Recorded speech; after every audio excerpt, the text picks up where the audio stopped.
Hello and welcome to this week's episode of Uncorked with Funny Wine Girl. This is Funny Wine Girl, aka Janine Luby, and I'm going to apologize in advance. I've got some kind of thing going on today with my throat, so I will try my best not to keep clearing it, but just a heads up.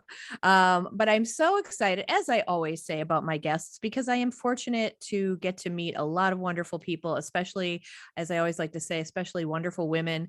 The past few weeks on my podcast, I've been kind of focusing on local people. So we had some history with Julie Esti, with Stephanie Longo, the Italian heritage. Last week, we had the Scranton project, our Scranton story, our nation story. So that's an awesome project to learn more about. That will be going on for the next year. So we really have a great local thing going on. And I'm going to continue that this week and also continue that October is Italian American Heritage Month. And you heard my guest 2 weeks ago, Stephanie Longo, talk about that. She's written books on history. She has her connection to Italy. And so today's guest also has that connection as well.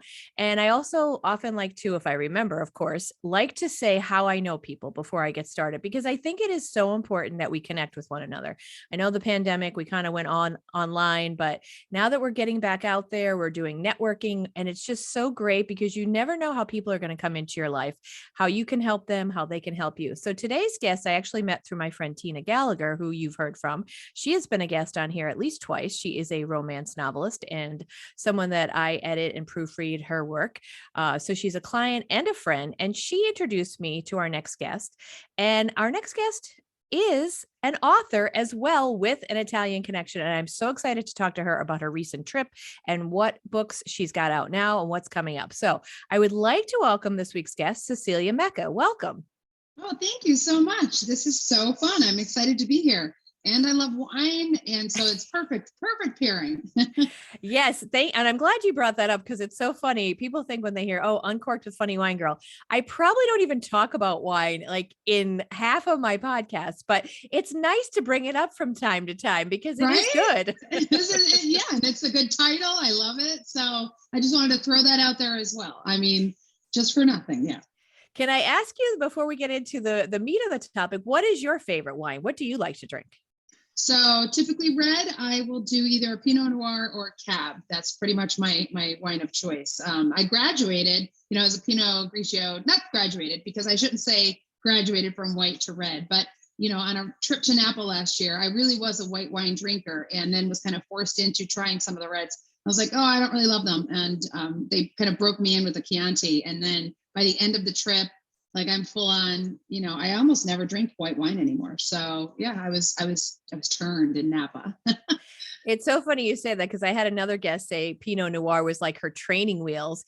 So they, I guess, and you know what, honestly, as I like to say, people drink whatever you want to drink. I mean, there was a time when it's embarrassing to drink out of wine from a box, all this stuff, or without a cork and a screw cap, but all of that is changing and it's accessible. So it's like, do whatever you want because I love white wines. I really love like Vidal Blanc, Sauvignon Blanc, Gewürztraminer, and I'll do occasional reds, but like in the wintertime. But I wish I liked reds more because I think they're better for you and they have less sugar. So I really wish I could graduate to them.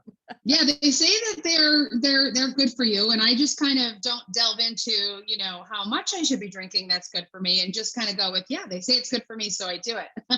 But I also do. I'm the same exact opposite. I love white wine in the summer. I feel like I should be drinking white wine in the summer. And then basically as soon as September hits, I'm like, okay, we're back to red. So, but yeah, drink what you like. Absolutely. Just like the clothes. Okay, let's put the white pants away and the white wine. For some people. Exactly. So let's talk about, I don't even know where to begin because it's a lot of excitement going on. You had a really fun trip with your family to Italy, and you are Italian. Do you want to tell us a little bit about how that trip came about? Like, what is your Italian heritage and what led to that trip? And tell us a little bit about that.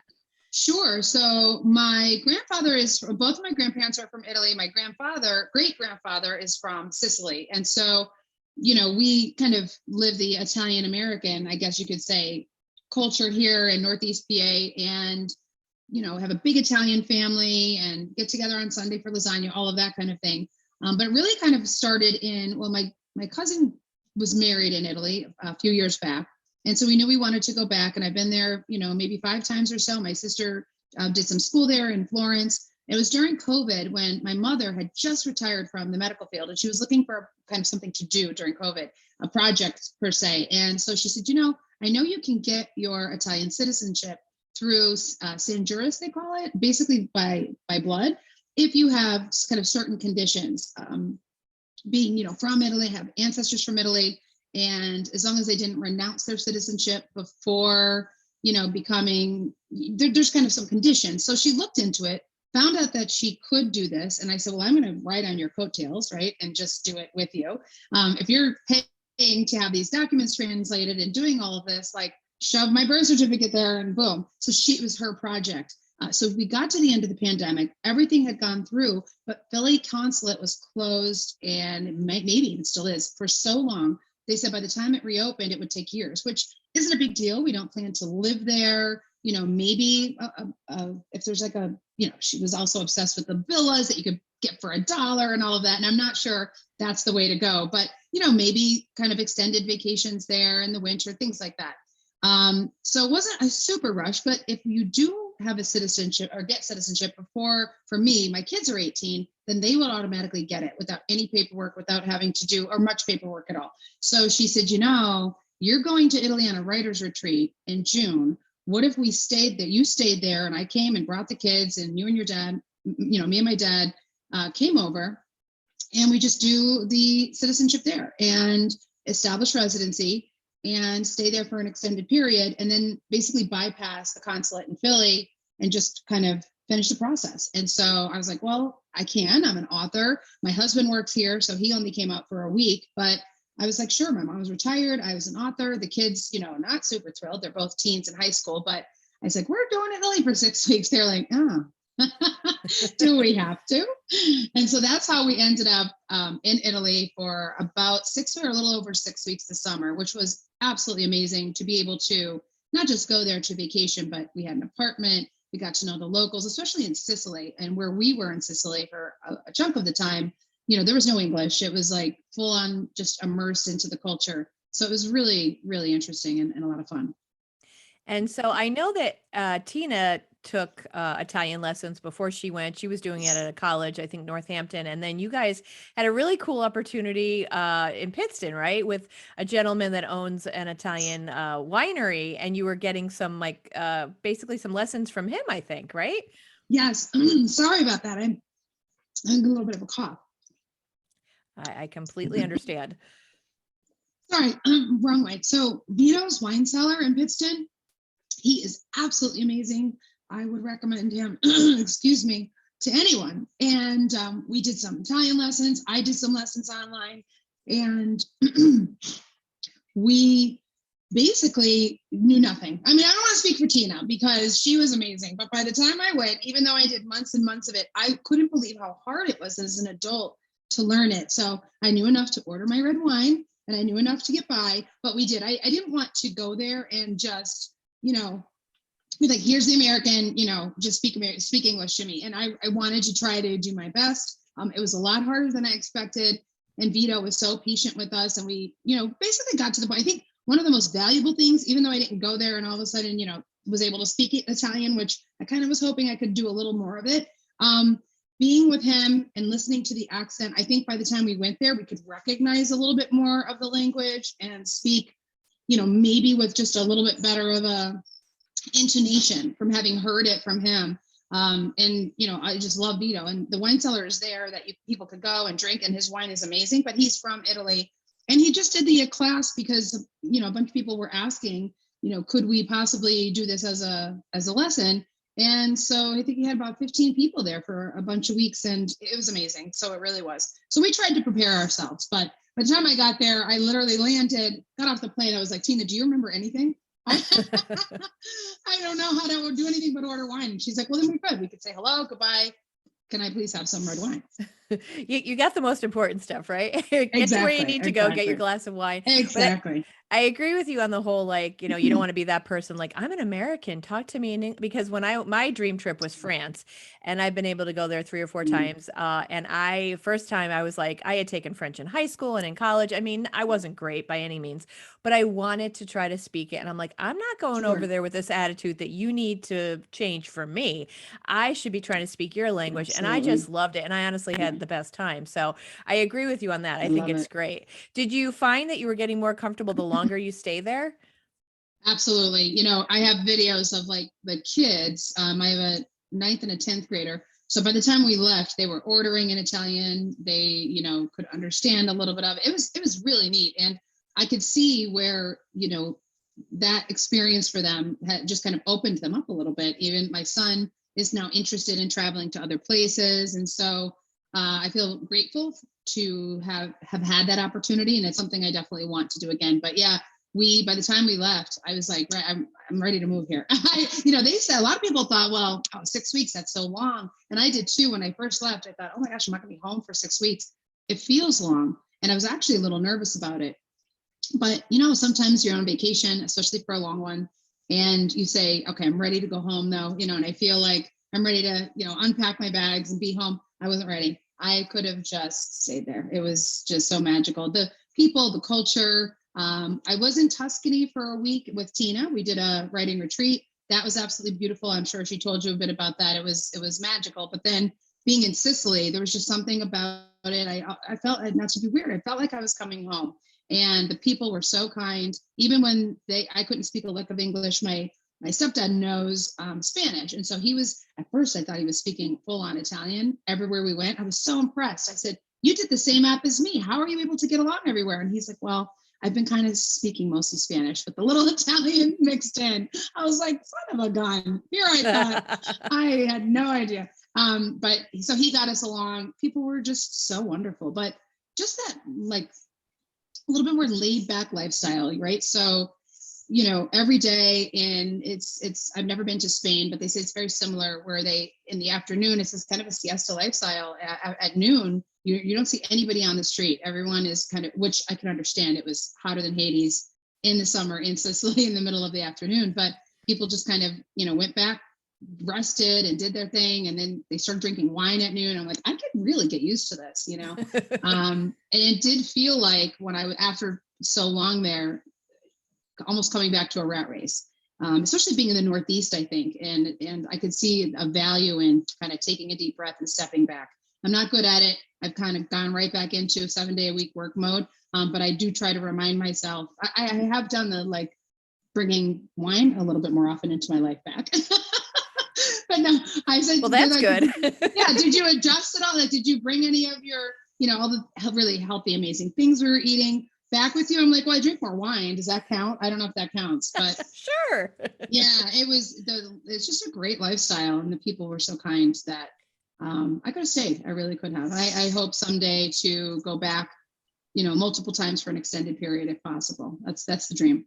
That's awesome. And I do think, I forget who I was talking to recently. We were talking about healthcare issues or illnesses here in the United States and different things. And I think Europeans just have a different way of living. And I'm not saying all, obviously there are parts of Europe that, they have the hustle bustle too, but where they can they could slow down better and Yeah. appreciate food, life, family, and just not miss out on those opportunities. So I think that's great. Yeah. Yeah, absolutely. I mean, I'm going to be perfectly honest with you.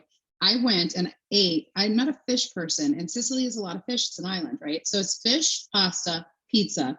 For me, it was mostly pasta pizza. And that's what I ate for 6 weeks, and a lot of gelato. And I drank a lot of wine. And I came back. I was shocked that I had lost almost 5 pounds. Oh, wow. Yeah. And they talk about, like, the whole low carb, whatever. And I'm obviously not giving any diet advice or nutritional advice, but I will say there is something to it. I mean, yes, I walked a lot, but I think, I don't know, the fresh ingredients or exactly what it is, the smaller portions. I just love the lifestyle. And I came back, gained it right back. And I was like, oh, I tried to kind of eat, like, more fresh and just different ways, but it's really, it's hard to kind of replicate what they had here, back here in Northeast PA. I'm Yeah. back to eating chicken cheesesteaks on Friday. I mean, it just is what it is. Yeah, I had a friend who went and loved the trip, and she said kind of the same thing where it's like, the food is fantastic, but you're like getting smaller portions. Yeah, And I said, well, maybe is it too that they don't use processed foods like it's we do here in absolutely, America? That's got to yep. be a big part of it, right? Yeah. That is a big part of it, I think. Yeah. So I liked that bit of it as well, for sure. Did you, and you said you felt like, like you were home, which makes sense. I mean, that's your heritage, your roots. Do you see what do you see for the future? And then I want to talk to you about your books, but what do you see Yeah. for your future? You want to visit, you don't ever see yourself living there or maybe retiring there or I would never say never. I wouldn't want to be too far from my kids. So I can't imagine me being in Italy and having my kids here. I did, one of the woman who arranged our retreat, she is from Ireland and she moved her whole family there and they went with her. So, hey, if they ever wanted to come with me, maybe you never know. I will never say no, but more realistic maybe is having kind of an extended vacation there, being able to, when my husband retires, or I don't think I'll ever retire with the books, but I'll always be writing. But maybe when we're at a place that we could go for, do that every year, a month or 6 weeks, and have the kids kind of come. I told them, you guys can go to school here if you have Italian citizenship, and it's a lot less expensive. And they're like, but mom, we don't actually speak or write Italian. I was like, well, that is a problem, but that would be so cool. So I'm trying to convince them of that now. I'm like, you should learn Italian. So they're not buying it. They're not having anything of like, we want to go to school there, but I'm going to push them into, not force them, but I'll definitely kind of expose them into like an exchange over there. And kind of, the woman at the retreat again, she met an American from Rome who was kind of cleaning the pool, and we were talking to him a lot, and we were like, how did you end up with Lucia kind of here, living here for the summer? And she said, oh, we met in Rome at university. So I said, that's really kind of cool. I'll have to look into that kind of thing for my kids. And again, whether they'll do it or not, who knows? But yeah, I would like to make it a part of our lives in some way. And I'm not 100% sure what that looks like, but I could foresee, if nothing else, a yearly trip there at some point, definitely going back already for the retreat. I mean, I was looking at houses while I was there. So, but I think that's there a you little go. far off. I think that's a little far off. So who knows? Like, we'll kind of see, where the kids go and where life takes me. But I think it'll definitely take me back to Italy in some way, for sure. Yeah, that's great. Now, are you someone, and your mom, like I know you said you do the family dinners are important every Sunday. Do you Yes. have those traditions already even before you went? Like, so is that how much Yeah. would you say your heritage is a part of your life here in Northeast PA? I mean, I would say a big part of it, to be honest with you. I was surprised. I kind of think of these as more American traditions that we happen to be Italian, but some of these things that I see in my own family, I saw kind of play out over in Italy. And I was like, wow, we really are. I'm 3 generations. My mom is 2. We're really not that far removed. And so I would say it's a big part of it, to be honest with you. And mostly just that family, is number one. One of the things we did at the last week, we kind of toured Sicily. And we had some extended family, came over and met us. We had like a little bus. So there was 15 of us that kind of did a whole tour of Sicily, and it was a lot of fun. But we went to the town, and I had been there once before, where my great grandfather was from. It's called Caltabolota, and it's this like little town in Italy. And the mayor came to the bus to meet us. It was like this big deal that there were piazzas. That's my family name. We're here to visit. We were able to meet, actually not a piazza, but on my grandmother's side, she's also from Sicily. She's a grotto. So we met a woman who was, from the family, and it really, like I said, it almost felt like it was like they were family, and welcomed us into the town, into the restaurant, sat us down for dinner. And I was like, it feels like I could be in Greenridge having, Christmas Eve dinner here. Yeah. So it was really cool. That's awesome. That is wonderful. Now you mentioned, and I know Tina and I, when I had Tina on, she talked a little bit about the writer's retreat. And Mm-hmm. that's how Tina, her purpose for going to Italy was in Tuscany, right, for this retreat. Yes. So I know Tina shared a little bit. She loved the connections, meeting other authors. Tell me a little bit about your experience, and then we'll get into the books that you've got that are inspired by Italy, or kind of, Yeah. include that as part of what you're writing about. Yeah, so we went to a place called La Dogna, which is Italian for Let me think of the exact word. It's a customs house. Yes. And it's right, it was right. And I try to explain this to my friends. There's really no good translation, but an agriturissimo is maybe we would think of a bread and breakfast, but much bigger on a bigger scale. So it's this place that, there's multiple houses that look like kind of villas, I guess, right on the border of Tuscany and Umbria. So the original building was actually the customs house going between the two regions. So from Tuscany to Umbria and back. So it's quite literally on the border. And, there's multiple buildings. Lucia is the woman who owns it, and she inherited it from her father. And it's a family kind of estate. She runs the whole thing. She welcomes groups. They do writers retreats, yoga retreats, or just, welcome weddings, things like that. And I think individuals too, although she's booked, way, way far out.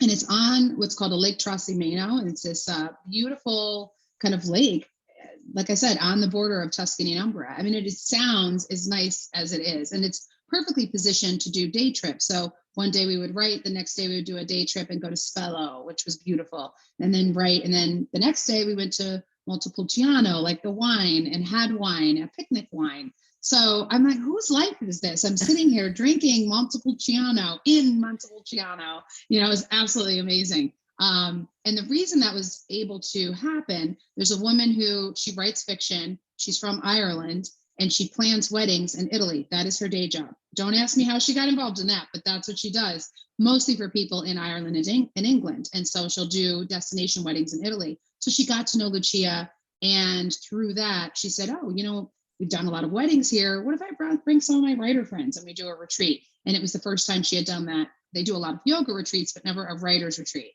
And so we had that, and now it's basically going to be a yearly thing. She's doing 2 next year. And it's great because she's an event planner. So she had this thing, down to a science. Every day that we had an excursion, she got us picked up, and Rosie's pretty incredible. And I think now she's basically retiring from the wedding planning business. So I said, you should just do this and have retreats. People would come, and it's, just such a beautiful place. And it really is inspiring to kind of wake up, open your, shutters, and then look out, and there's Tuscany. It's like, yeah, I can write to this easily. Yeah, like you said, whose life is this, right? Whose life is this? Like, how did I get so?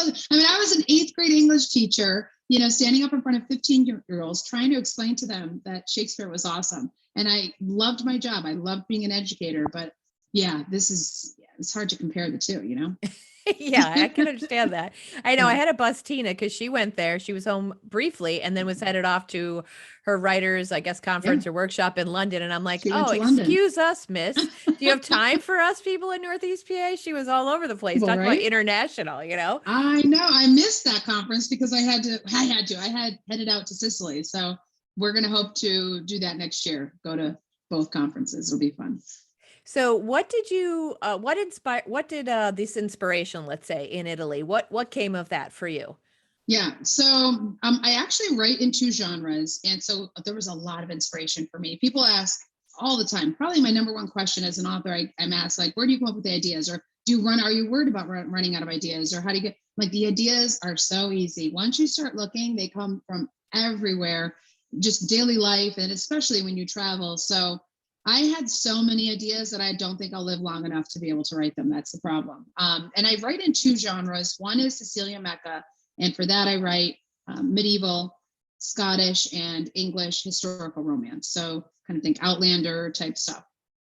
And then my other is a pen name, Bella Michaels, which is my 2 kiddos. And that is a contemporary pen name. So that I write kind of steamy, small town romance. So mostly set in Pennsylvania because I know it. I have my new series is set in the Finger Lakes because I know it well enough, right? It's like a vineyard owning, Italian family, vineyard owning. I mean, you can imagine the inspiration I got while I was over there on the Finger Lakes. And so I kind of got both because for Cecilia, we went to castles, and I love the history. I don't write Italian history, but there were certainly pieces that, everywhere we went.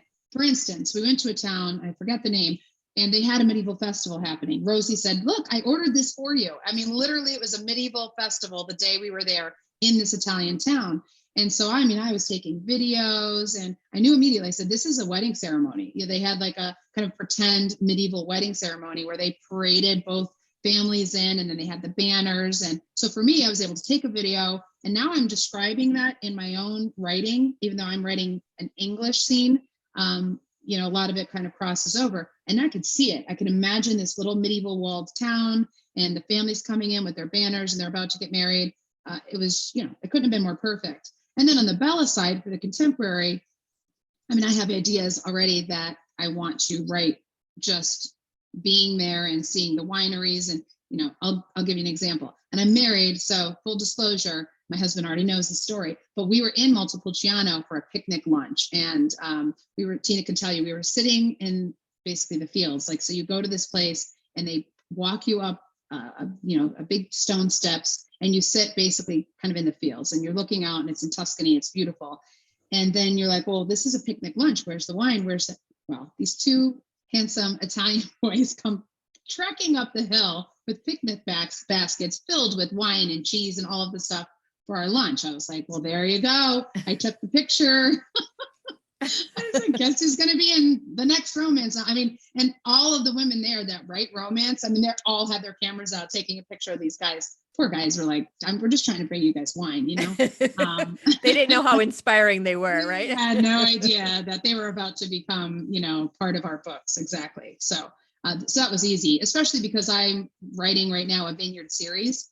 So, I have a scene that I wrote inspired by the trip where the hero goes of the story I'm writing on a quick trip, back to, because they have family in Italy, supposedly. So he goes back and spends 2 weeks there because he's the venture, he's the winemaker for the family. And so he goes back and, is inspired and that kind of thing. It wasn't hard to find inspiration for either the Cecelia or the Bella books at all, to be honest. I can only imagine. I mean, there's just the beauty that you'd see, or like you said, the culture and the people, like that has to be wonderful. It's funny you mentioned, because whenever I'm with Tina, and like if I do a comedy show, sometimes I've had Tina talk about her books afterwards or whatever. The same thing as you mentioned, people are like, "Oh, where do you get your ideas from?" And I have to, not to sound like an asshole here, but I, like, for me, because I'm a creative type and I do write like my comedy and stuff, I agree, like the ideas are everywhere. Okay. But we're not all, I guess, trained to think that way. So really, I think the biggest thing is being observant. You know what I mean? And David Sedaris, who I love, a satirical writer, he's like, they're everywhere. You just have to be observant. Like, pay attention to people, pay attention to, how you feel, like everything, just observe. And I think the idea is, like you said, there's probably so many that you'll never even get to because there's so many ideas that pop up. Yeah, there's just too many. And I've seen that advice, and it's great advice. I mean, I'm to the point where I was thinking when I was there, you know what? I actually need a writer's notebook. I know I have my phone, but there might be something to it. And I haven't gotten it yet, but that's something I should do. And I might literally be one of those, writer types who's walking around with a notebook. I don't want to be creepy, right? I get a lot of girls trip ideas. I go on a lot of girls trips. I love, going with my girlfriends. The Napa, for instance, I have a whole, book just about that Napa trip. So I don't want to be like on my girls trip with a notebook and my friends say something, I'm like scribbling away. But so many things happen that I'm like, oh, I really should have a writer's notebook with me because, then I won't forget them. Sometimes I put them in my phone, but then I don't like also to be with people feeling like I'm rude. Like, I don't want them to think, I'm on my phone and caring more about that. So I feel weird about putting some things on my phone, but that's what I do now. I remember at the Napa trip, we were getting a tour of a cellar. And again, I have a winery series. So it was really interesting to me, exactly what the cellar looked like, felt like, what I smelled and all of that thing. Because if I wanted my characters to go down into the wine cellar, I wanted to recreate that. So I was like on my phone. And one of the girls actually said to the guy who was giving us a tasting, she's like, by the way, our friend is like, she's on her phone because she's and then they explain it to everyone, and it's so cute.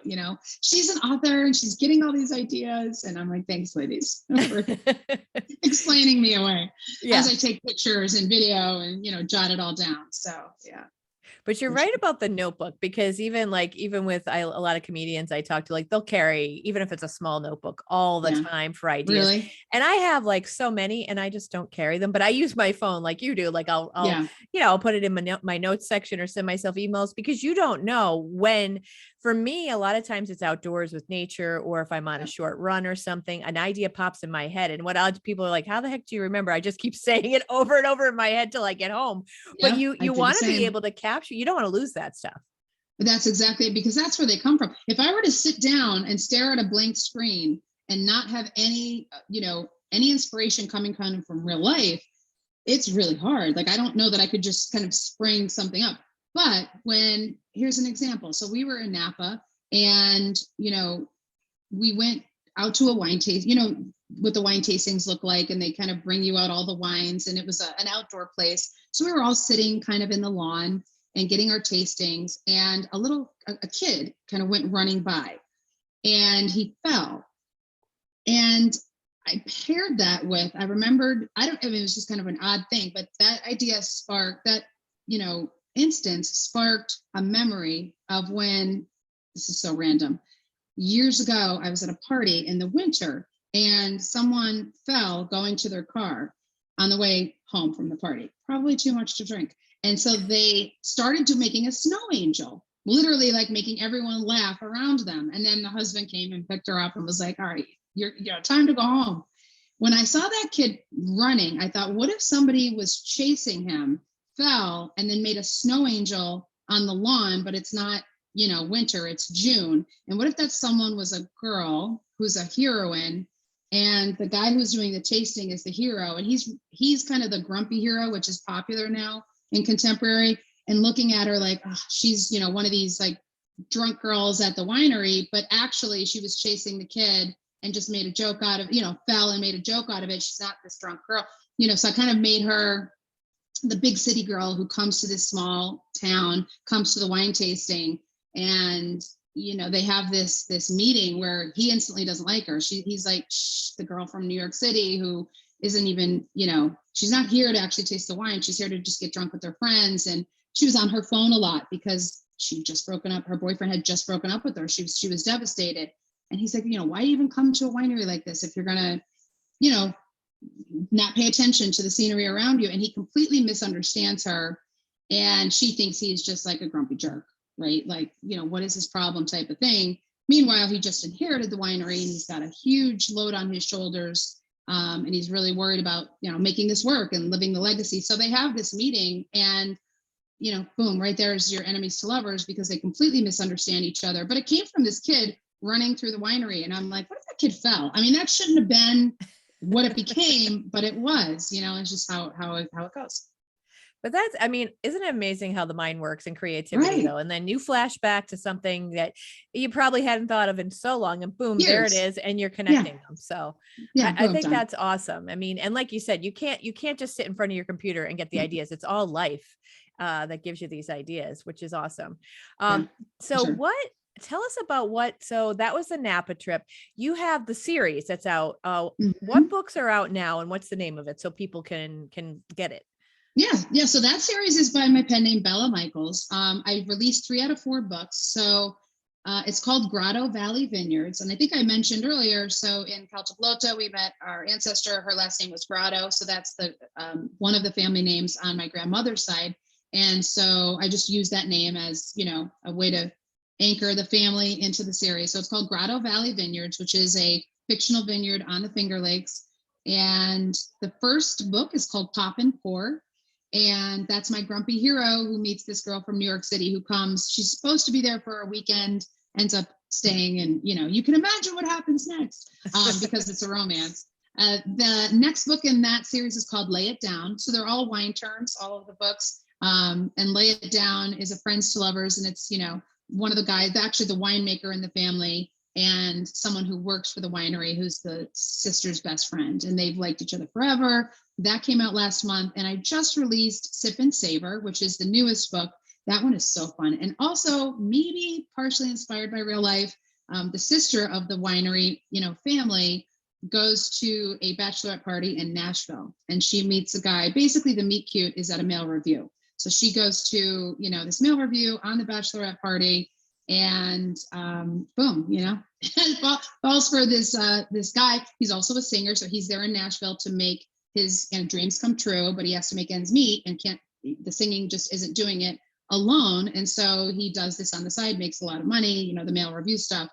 And that's all fine and good until they really like each other. And she introduces him to the three brothers that we've met in the rest of the series. And, they're also big Italian family, very protective. They're not super keen on, this male stripper basically dating their sister. So that one is so fun because I loved being able to do the Nashville thing, which again is inspired by a trip I was on. And then coming home to the Grotto Valley. And then the last book will be the one brother that I've kind of saved until the end because he's the real, the real pistol of the group. And that one is Horizontal Tasting. And that comes out next month. So. Wow. I love the title. Sip and Savor is my favorite, actually. I love it. That's great. I love Sip and Savor. It's a great, and talk about real life inspiration. I was actually at a retreat with Tina. We were local. Sometimes we do these like just quick weekend writers retreats. And I was sitting there and I was plotting out the series and I was like, all right, I need and this shouldn't be hard for me. I have an entire family of names, but I don't want to write my family as heroines, right? Because the heroines like do the sexy things and all. So I said, I need an Italian name for a girl and I want a fun nickname. I don't know why, but I just see her as somebody like, I want a fun nickname. So I'm online looking at all the names and she said, oh, well, a friend of mine, I think it's her son, who has a friend whose name is Dominica and they call her Min. And she's like, it's an Italian name, but a fun nickname. I'm like, boop, done, right? So I actually have to give Tina a copy of the book because she's going to give it to the real life Min. So, and I was able to write her because I don't know her, so it worked out. Yeah. Well, that's an interesting point because you don't want like your family members doing sexy scenes, right? In your head, you don't want to picture that. No, thank you. Pass. Absolutely not. So I don't use a lot. I did for the Grotto series. I did use my friends for the first time because when I'm writing medieval, I really do use names like 13th century names. So I don't use a lot of my friends, and I've always wanted to kind of put them in. So in this new series, I didn't make them any heroines because again, even with my friends, I'm like, no, I don't want to do that. So, but there are some of the girls that go on the wine trip, for instance, and then there's another group that goes on the bachelorette party. And I was able to write some of my friends in. That was fun. Oh, that's cool. I like too the point that you brought up. Like, I know that Tina has told me this. You guys take those little weekend writing retreats that you help one another because you're bouncing ideas off of one another. And that could be so valuable because you might be stuck on one thing and the other person's like, oh, hey, how about this? And boom, there you go. Yeah, it's so easy for other people to solve your, plot holes or writing problems. It's so weird. And we talk about that all the time. Whether it's a title, I sent a title to an author this morning and I said, this is either really clever. So I'm trying to think of, I have a standalone romance that I'm just starting to plot and it will be one of the heroes from one of my small town romances, the only brother I haven't written about, and not the Grotto series. I have another series called Boys of Bridgewater. And that series it's set in Bridgewater, PA, which is a fictional town. So I have one of the brothers, I never wrote his story. So I'm doing a standalone where he goes to Italy, kind of an Eat, Pray, Love, but the male version. And, he doesn't really know Eat, Pray, Love. His sister's like, you should do an Eat, Pray, Love to find yourself because he's kind of like stuck in his job. And he's like, I don't know what that means. And she says, well, like to go and find yourself. And they have, family in Italy. So I want to use a lot of my time in Sicily somehow. So he's going to go there and then I'll be able to kind of weave in some of these facts in Sicily and that kind of thing. And, that's going to be really fun. But anyway, I messaged her and I said, what is the title? I'm trying to remember. It was just this morning. Not Just a Pool Boy, because he is going to be, do I remember I told you when we were at the villa, there was, I don't know if I mentioned this, a pool or a pool boy or something. Yes. Yeah, I thought I did. So I'm an American, right? Because he met Lucia in Rome. So I'm thinking if my guy goes over and he's the pool boy, so maybe he has a remote job, so he works in marketing and he could do this, but what if he exchanges staying in the villa for the summer with kind of, helping around the villa and, doing the pool. So he's going to be kind of almost Italian pool boy, but he's going to meet an American because I really don't want to delve into having to figure out the language to the point where I'm writing it, more than just a few words. So he will meet an American woman, but I said, is Not Just a Pool Boy really clever or absolutely horrible?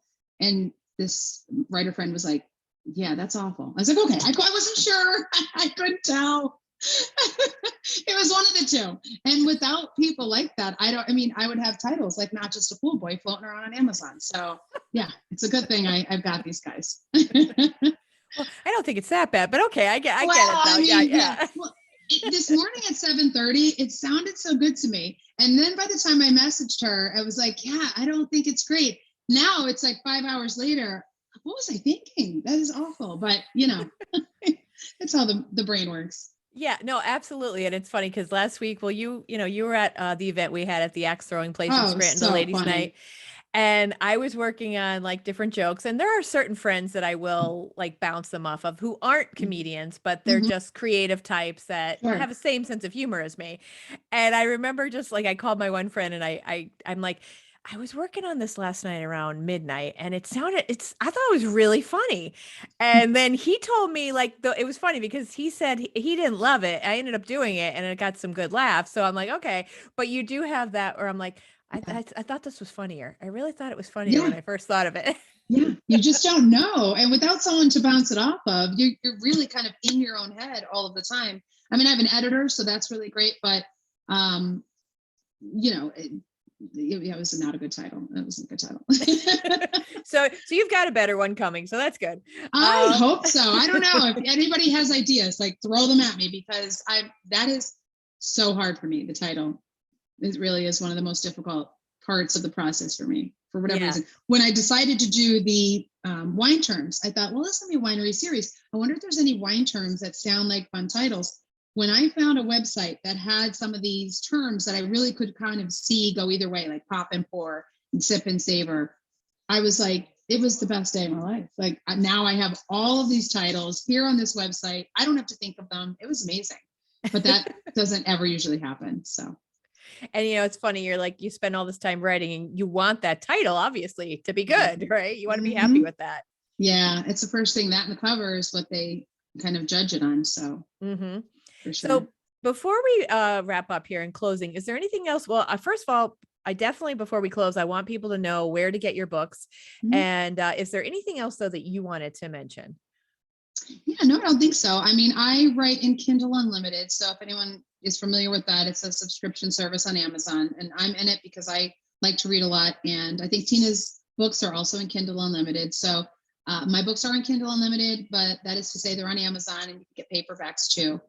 Again, two pen names, Cecelia Mecca and Bella Michaels. And yeah, I'm on Amazon, I'm on TikTok, or I'm trying to be on TikTok. It's like really hard. I said to my 15-year-old son, like, can't you just take this over? Like, it's your generation. He's like, Mom, it's romance books. Like, no, I don't know what to do with that. No. I've watched Tina with that, and I know it seems like it's a mystery, and I think she does great stuff, but it's like she said, it's a mystery. It really is. So I'm kind of on TikTok, but on Facebook and all of that. So yeah, no, that's it. It's so nice talking to you. And I think I was saying this during the event, having other people that are in a creative space, whether even though it's a different creative space, I think more of this, I would love to connect more with just other women that are doing this, because it's my only thing the only downside to this particular career is it's isolating, right? So I loved when I was a teacher, going to happy hour and being with friends. So Tina and I create those kinds of things, but I think there is so much power and value in connecting with not just women, but I say women in the space, in the creative space, that I really am grateful for the opportunity to be here, to talk to you. Hopefully we'll get to see you again in person, because it's fun to do this. So thank you. Yeah. Oh, and thank you for making the time. I really do appreciate it. I know you're a mom, you're a writer, you're busy, but yeah, I am all for connections. And I think they are so valuable. And like you said, we're in a different space, but you could still learn from one another. You could still help promote one another. So absolutely. I agree 100%. Yeah. So in closing, so Amazon, Kindle Unlimited, you do have some paperbacks. So it's Cecilia Mecca and Bella Michaels, right? You got it. You got it.